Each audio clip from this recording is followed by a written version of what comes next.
Informasi yang kami dengar bahwa gua alam ini hanya digunakan sebagai tempat persembunyian di masa lalu ketika masa penjajahan dan juga ketika maraknya pemberontakan di negeri kita. Jadi ini hanya menjadi tempat pelarian saja. Bahwa ketika ada perhatian khusus di tempat ini mungkin akan memberikan dampak yang baik bagi Ormasi Buang dan juga bagi pemerintah Tanah Toraja secara umum.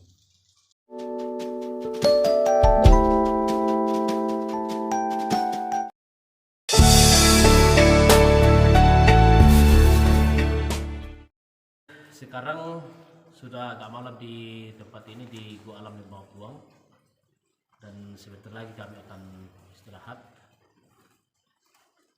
Saya sendiri sudah kali kedua sampai di tempat ini. Pertama kali ke sini itu 3 tahun yang lalu, dan tentunya tidak ada perubahan yang cukup signifikan di Gua Alam ini setelah saya berkunjung yang kedua kali. Kawan saya Pendeta Frans sudah kunjungan ke berapa ini? Ya, baru pertama kali ke sini, dan kunjungannya ke sini memang akibat dari rasa penasaran yang sering mendengar cerita tentang Gua Alam ini baik dari Ormasi Buang sendiri, dan memang Pak Pendeta ini adalah Ormasi Buang sendiri, tapi baru kali ini dia berkunjung ke Gua Alam Lembah Buang. Pak Pendeta, seperti apa kesan Bapak setelah sampai di sini? Pertama, baru lihat konturnya sudah sangat terkesan karena ini punya berapa pintu ya? 1, 2, 3. Ada sekitar 3 pintu. Lalu yang paling mengesankan itu adalah luas ruangannya dan tinggi atapnya. Jadi ruangannya itu sangat luas. Betul-betul seperti kayak kita lagi di tengah mall itu yang kita bisa melihat atap ke atas, tinggi sekali ke atas, itu seperti itu. Jadi luas sekali, kemudian tinggi ke atas puluhan meter itu. Baru kalau saya sempat sentel tadi ke atas puluhan meter. Jadi memang gesturnya sangat menarik, gestur dari gua ini sangat menarik dan sangat luas. Lalu juga ada 3 ruang utama ya.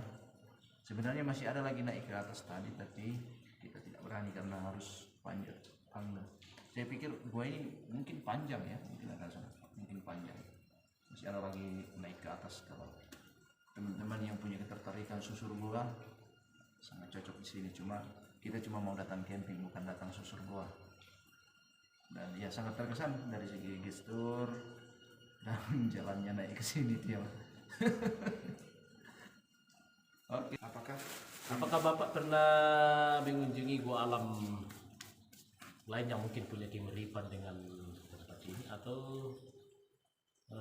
memang Gua Alam Lembah Buang ini memiliki keunikan-keunikan yang memang tidak dimiliki oleh Gua Alam lain, baik yang ada di Tanah Toraja atau di tempat lain di Sulawesi Selatan atau di mana saja? Saya kalau di Toraja ini baru Londa, Kiete dengan di sini, dan inilah yang paling besar karena Londa tidak terlalu besar sebenarnya, cuman uniknya karena itu dijadikan kuburan. Terus Kiete lebih kecil lagi kalau untuk di Toraja. Kalau di Sulawesi ada satu gua namanya Gua Pamona di Tentena, itu saya sudah pernah masuk, itu juga tidak terlalu besar. Jadi yang membuat ini berbeda adalah besar sekali, jadi ruangannya sangat besar. Itu yang bikin berbeda, ruangannya sangat besar, dan ya ini seperti ya gedungnya seperti ya besar sekali, jadi ruangannya unik sekali. Dan kemudian di dalamnya rata, jadi ada 3 ruang utama ini semuanya rata sehingga kita bisa bisa untuk camping, menyenangkan untuk camping. Kita bisa bikin tenda di sini. Banyak gua yang kita tidak bisa bikin tenda karena di dalamnya tidak rata, batu-batu. Kalau ini di dalamnya rata dan tanah, itu yang aneh ya. Tanah, jadi kita masuk ke dalam, lantainya semua tanah dan memang rata. Memang ada bagian yang becek karena kena air dari atas, tapi secara umum enggak. Secara umum memang untuk camping ini biar 20 tenda ini bisa. Dan bukan hanya lebar atau luas, tetapi juga memiliki kubah yang memang Ya. agak tinggi. Space-nya itu besar, luas, ruangannya itu sangat luas. Jadi kita kayak di tengah ruangan yang sangat luas. Ya memang di tengah ruangan yang sangat luas, tapi seperti ya tadi yang saya bilang, kalau kita seperti kalau lagi di mall itu di tengah itu kan bisa tembus melihat atapnya seperti itu, puluhan meter tingginya. Dan ini yang paling unik sebenarnya, yang paling menarik karena itu tadi flat, dia rata, 3 ruang utama itu rata sehingga kita bisa bikin tenda. Ini kalau ada rombongan yang mau datang camping rame-rame di sini bisa. Ini bisa 10 tenda, bisa 20 tenda malah. Kalau di dalam itu lebih banyak lagi. Di sini bisa 1, 2, 3, 4, 5. Ini bisa 10 tenda ruangan. Ini ruangan kedua. Ya. Ini bisa 10 tenda keliling. Tenda-tenda seperti ini atau tenda-tenda yang 4 person. Di depan itu bisa 5-6 tenda. Di dalam itu mungkin 50 tenda bisa. Cuma sayangnya kita tidak bawa yang memang lighting doang, itu masalahnya. Saya tidak sangka sih akan sebesar ini. Persiapan yang lain memang masih terbatas. Dan Pak Peter Pan sebagai orang Simbuang, apakah Bapak punya harapan-harapan ke depannya soal mungkin pengelolaan gua alam ini menjadi tempat pariwisata? Dan kira-kira apakah Bapak melihat bahwa ada prospek ke depannya, bahwa ketika ada perhatian khusus di tempat ini mungkin akan memberikan dampak yang baik bagi Ormas Simbuang dan juga bagi pemerintah Tanah Toraja secara umum? Ya, sudah pasti bahwa tempat seperti ini bisa menjadi tempat wisata, tempat retreat, dan banyak sekali ya. Cuman memang persoalan paling pertama adalah Simbuang terlalu jauh dari ibu kota, dan walaupun jauh sebenarnya kalau jalannya bagus itu tidak akan menjadi masalah bagi orang. Cuman memang akses jalan harus diperbaiki dulu, dan ini nanti orang bisa naik lewat Mamasa, orang bisa juga lewat Toraja, lewat Buah Kayu, lewat Makale, orang juga bisa dari Balepe. Nah, kedepannya pasti punya prospek yang sangat bagus. Gua ini hanya salah satu dari sekian banyak destinasi di sini. Nah, gua ini kalau gua ini mau dikembangkan menjadi objek wisata, yang paling pertama harus ini memang treknya di bawah. Treknya itu sangat berisiko untuk anak-anak atau orang-orang yang tidak punya fisik yang terlatih. Jadi memang treknya harus diperbaiki dulu, dicarikan alternatif, dibuatkan trek yang lebih ramah. Karena saya ingat tadi itu kita dari bawah panjat sungai ya, panjat sungai berbatu, jadi sungai berbatu dan batu-batunya licin. Seandainya ada jalan lain yang bisa lebih nah, batu-batunya licin itu berbahaya untuk orang yang tidak terbiasa susur sungai, itu berbahaya, karena apalagi kalau untuk anak-anak itu berbahaya bisa. Jadi memang treknya harus diperbaiki dulu. Kemudian memang di Simbuang ini, saya orang Simbuang tapi saya selalu tertarik datang di sini. Destinasi banyak sekali, ini hanya salah satu. Masih banyak di kampung-kampung tadi, macam di Simbuang Tua tadi itu, di Simbuang Batu Talu saya bikin video juga. Itu kayak kampung yang lantainya batu, jadi berbatuan semua, itu sangat menarik, itu bisa menjadi destinasi. Jadi untuk membangun akses ke sini atau jalan ke sini, apakah cukup dengan membenahi jalan setapak menuju ke tempat ini, ataukah memang Bapak mengharapkan bahwa ada pembangunan jalan yang mungkin bisa dilewati kendaraan atau bagaimana, atau apakah cukup dengan memperbaiki jalan setapak saja supaya lebih memudahkan para pengunjung yang mungkin punya keinginan untuk berkunjung ke tempat ini? Kalau destinasi yang menurut saya menarik itu justru kalau dia tidak dicapai oleh kendaraan.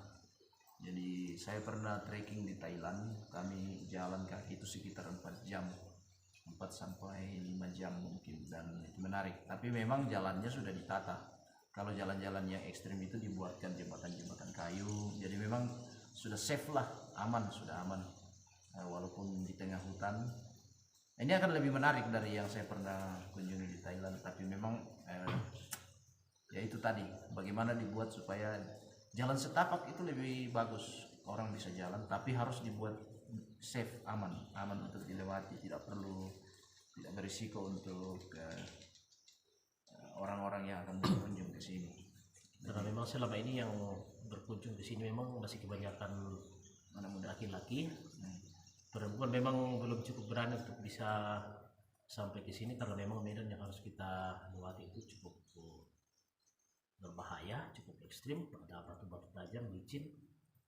Jadi memang perlu perhatian khusus dari baik itu dari pemerintah atau siapa saja yang memang punya kerinduan untuk bisa membangun Simbuang melalui perhatian khusus ke Gua Alam Lembang Simbuang. Oke teman-teman, demikian bincang-bincang kita dengan Pendeta Franz, orang Simbuang yang walaupun berasal dari Simbuang tetapi beliau sendiri baru kali ini berkunjung ke tempat ini, dan saya kira menjadi pengalaman yang luar biasa bisa berkunjung ke tempat ini. Dan bagi teman-teman juga bisa mencoba untuk berkunjung ke tempat ini. Saya percaya bahwa ketika sampai di sini rasa capek, rasa lelah dari jalan akan terbayar akan terbati. Dan sedikit informasi bagi teman-teman, Gua Alam ini selain memiliki beberapa keunikan tersendiri, kalau kita berkunjung ke tempat ini kita tidak akan menemukan tulang-tulang. Ya, Karena memang gua ini tidak dipergunakan untuk menjadi pekuburan di masa lalu. Informasi yang kami dengar bahwa Gua Alam ini hanya digunakan sebagai tempat persembunyian di masa lalu ketika masa penjajahan dan juga ketika maraknya pemberontakan di negeri kita. Jadi ini hanya menjadi tempat pelarian saja. Jadi tentunya kita akan menemukan kesan alami ketika berkunjung ke tempat ini. Oke, sekian teman-teman. Sepertinya waktunya bagi kami untuk beristirahat, dan jangan lupa tonton video ini sampai selesai. Jangan lupa subscribe Mata Tiku Channel supaya bisa lebih berkembang, dan kita akan terus memberikan informasi-informasi seputar objek-objek wisata yang ada di Simbuang dan Salam Simbuang sehari-hari. Nasu mereka. Tutup dulu. Istirahat.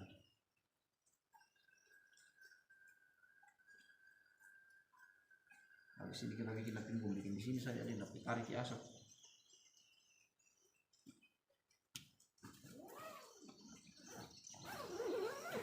Oke, matikan lampu. Itu.